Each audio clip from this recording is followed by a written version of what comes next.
Welcome to the Computer History Museum and our demonstration of Babbage's Difference Engine number 2. This particular one is Difference Engine number 2, Serial 2. What is this machine and why is it called the Difference Engine? It is essentially 7 stacked up adding machines, and by adding machines I mean literally that, not adding, subtracting, multiplying, dividing, square rooting, natural logarithms, etc. machines. I mean adding. Okay? In the day, you did complex calculations by looking up things like sines, cosines, arctangents, logarithms, etc. in big tables. The tables were computed by people. And the vast majority by number of those people were doing what this machine does. Adding a number to another number, that number to another number, that number to another number, that number, blah, blah, blah, blah, blah, up to the end, to the result, and then starting back again. And you see things moving up and down. Those are the gears that actually couple them together, adding either the odd columns to the even or the even columns to the odd. It's like a little transmission for each set of number wheels.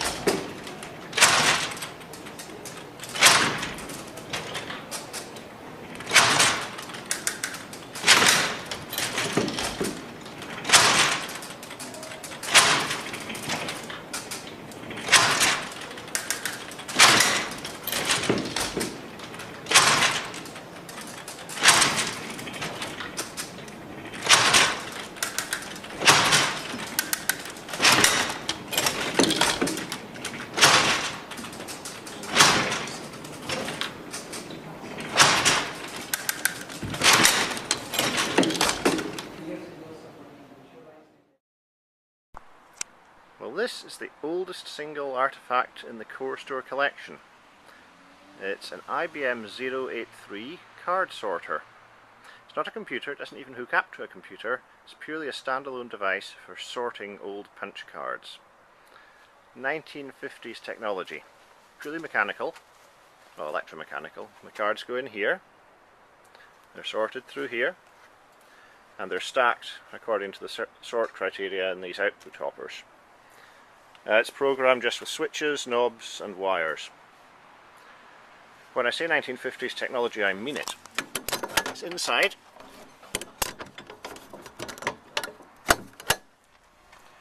We have valves glowing merrily away. No transistors here, just valves and relays.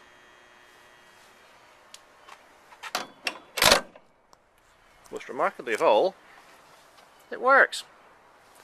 We get a deck of cards, feed them in, make sure they're carefully stacked, feed them in here, put the card weight on top,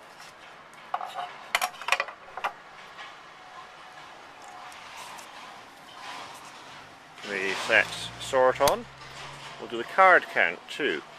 See, there's a counter here, it's showing all zeros at the moment. Card count on, hit start, and away they go.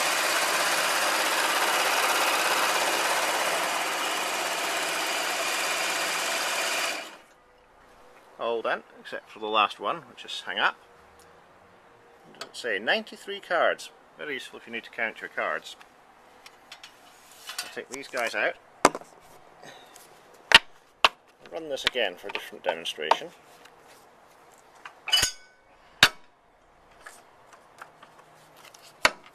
Very important to keep the cards straight.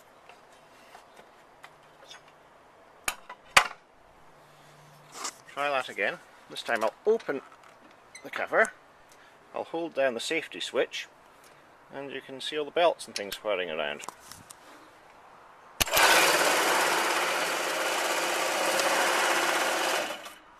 There's more.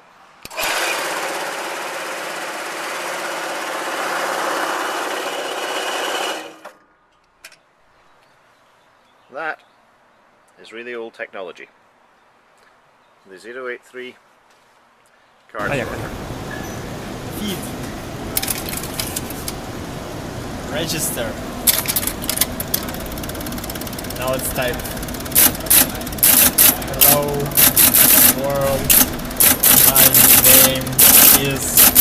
detector.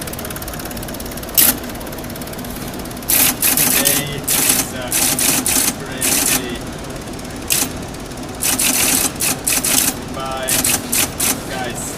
Now this thing go up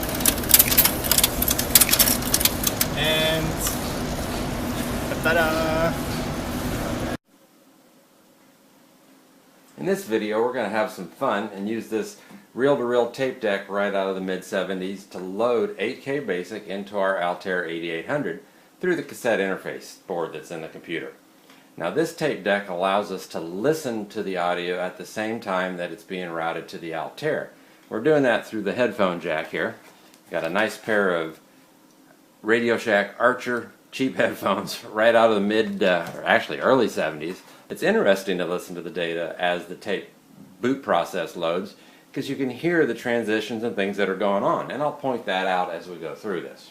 Right, in the ALTAIR I've already put the bootstrap loader for the cassette interface in. That's down at address 0.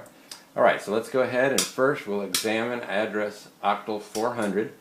That is our starting address at the leader detector. Alright, and now we can hit run. At this point we can tell we're in the leader detector code because A8 is still on, and here are the lower bits of the address. This right here is the I/O port for the cassette tape interface being read. Alright, before we hit go on the tape player, I want to tell you some of the things that are going to happen because it happens relatively quick. When we first hit play, we are going to hear steady idle tone. That's just a marking or a 1 state, and we will see this code continue to execute. Then we'll hear a transition to a different tone. This other tone is, this tone we hear, it will be the leader byte itself. It repeats over and over again, so it's going to be a steady but different tone. The second the first leader byte is detected, we'll see this pattern change to just the lower bits. Of course the I/O bits will still stay, but basically A8 will go off. That is when the leader detector has jumped to the bootstrap loader because it's detected a leader byte.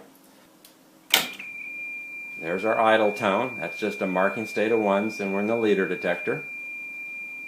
Very shortly we'll hear the leader bytes, and you'll see this transition down into the bootstrap loader.